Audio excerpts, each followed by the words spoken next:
హోంశాఖ మంత్రి అమిత్ షా తక్షణమే క్షమాపణ చెప్పాలి. రాజ్యాంగ నిర్మాతను ఎవరైనా అవమానించాలని చూస్తే ప్రత్యామ్నాయ శక్తిగా అవతరిస్తామంటూ తెలియజేశారు కేవీపీఎస్ మండల అధ్యక్ష ప్రధాన కార్యదర్శి ఎస్ తిమ్మన్న చిన్నప్ప. వారు సోమప్ప సర్కిల్ నుండి ర్యాలీగా వెళ్లి అంబేద్కర్ విగ్రహానికి పూలమాల వేశారు. ధర్నాను ఉద్దేశించి మాట్లాడుతూ మనువాదులు బ్రాహ్మణ భావజాలానికి డాక్టర్ బిఆర్ అంబేద్కర్ ఎప్పటికీ కూడా ఈ దేశంలో ప్రత్యామ్నాయ శక్తిగా నిలుస్తాడని అన్నారు. దేశంలో 3000 సంవత్సరాల నుండి ఏదో ఒక రూపంలో మనువాద బ్రాహ్మణ భావజాలమే రాజ్యమేలుతోందని, భారతదేశంలో హోంశాఖ మంత్రి పార్లమెంటు సభలో భారత రాజ్యాంగ నిర్మాత డాక్టర్ బిఆర్ అంబేద్కర్ గారిని అనుచిత వ్యాఖ్యలు చేసి అవమానించారని వెంటనే కేంద్ర మంత్రి అమిత్ షా క్షమాపణ చెప్పాలని డిమాండ్ చేశారు. తన కేంద్ర మంత్రి పదవికి రాజీనామా చేయాలని ఆయన డిమాండ్ చేశారు. లేని పక్షంలో పెద్ద ఎత్తున కలిసొచ్చే శక్తులన్నింటినీ కలుపుకొని పోరాడతామని వారు హెచ్చరించారు. ఈ కార్యక్రమంలో చర్మ కళాకారుల జిల్లా కార్యదర్శి సుమాల యాంటోనీ, చర్మ కళాకారుల సంఘం జిల్లా ఉపాధ్యక్షులు సుమాల రాజు, భాస్కర్, కేవీపీఎస్ నందవరం మండల నాయకులు గోవిందు, కేవీపీఎస్ మండల నాయకులు అరుణ్, రాముడు, గోవిందు, రంగన్న, గుండప్ప తదితరులు ఈ ధర్నా కార్యక్రమంలో పాల్గొన్నారు. అమిత్ షా గారు మన భారత రాజ్యాంగ నిర్మాత బాబా డాక్టర్ అంబేద్కర్ సాహెబ్ గారి గురించి అనుచిత వ్యాఖ్యలు చేయడం చాలా సిగ్గుచేటు. దీన్ని కాంగ్రెస్ పార్టీ మరియు విద్యార్థి విభాగం, ఎన్ఎస్ఐ మరియు బహుజన సంఘాలుగా తీవ్రంగా ఖండిస్తున్నాం. ఎందుకంటే అమిత్ షా గారు ఒక హోంమంత్రిగా ఉండి అంబేద్కర్ ప్రతి చోట కొనియాడుతున్నారని తెలపడం చాలా సిగ్గుచేటు. అంబేద్కర్ భారత రాజ్యాంగ నిర్మాత. ఈరోజు ఆయన రాసిన రాజ్యాంగంలోనే మనం వల్ల ఉన్నామని అమిత్ షాకి తెలియజేయాలి. దీన్ని వెంటనే ఉపసంహరించుకోవాలని మేము ప్రజా సంఘాలుగా కోరుతున్నాం. వెంటనే అమిత్ షా హోంమంత్రి రాజీనామా చేయాలని, లేని పక్షంలో పార్లమెంట్ ముట్టడికి కానీ మేము విద్యార్థి మరియు యువజన మరియు ప్రజా సంఘాలు అన్ని పార్టీలుగా మద్దతు తెలుపుతామని ఈరోజు తెలియజేస్తున్నాను. నా పేరు వీరేష్ యాదవ్, ఎన్ఎస్ఏ జిల్లా అధ్యక్షుడు, కాంగ్రెస్ పార్టీ విద్యార్థి విభాగం. నిన్న జరిగిన పార్లమెంట్లో అమిత్ షా అంబేద్కర్ గారిని అవమానకరంగా మాట్లాడడం చాలా విడ్డూరం.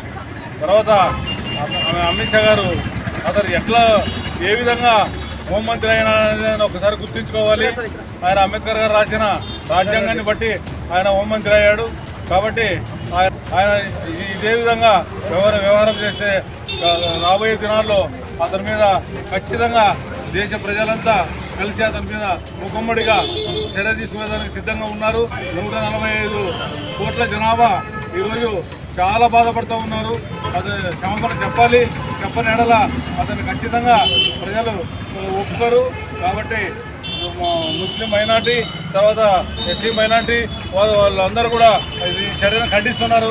కాబట్టి క్షమాపణ చెప్పాలని, ప్రజలకు అందరూ కూడా క్షమాపణ చెప్పాలని అతను కోరుకుంటున్నారు. కర్నూలు జిల్లా ఎమ్మెగనూరు పట్టణంలో డాక్టర్ బాబాసాహెబ్ అంబేద్కర్ గారి యొక్క విగ్రహం దగ్గర మరి మొన్నటి దినమున జరిగినటువంటి ఈ దేశ హోంమంత్రి అయినటువంటి అమిత్ షా గారు రాజ్యసభలో మాట్లాడుతూ భారత రాజ్యాంగ నిర్మాతను గురించి మరి ఆయన ఓర్చుకోలేక అసూయతో మరి బాబాసాహెబ్ అంబేద్కర్ని మరి అసహించుకొని, ఆయన పేరును కూడా అసహించుకొని మాట్లాడడం అనేటువంటిది చాలా దుర్మార్గమైనటువంటి చర్య. దీనిని మేము ఎమ్మెగనూరులో ఉన్నటువంటి మరి కాంగ్రెసు మరియు దళిత ప్రజా సంఘాల నాయకులు, విద్యార్థి సంఘాల నాయకులముగా తీవ్రంగా మేము ఖండిస్తూ ఉన్నాం.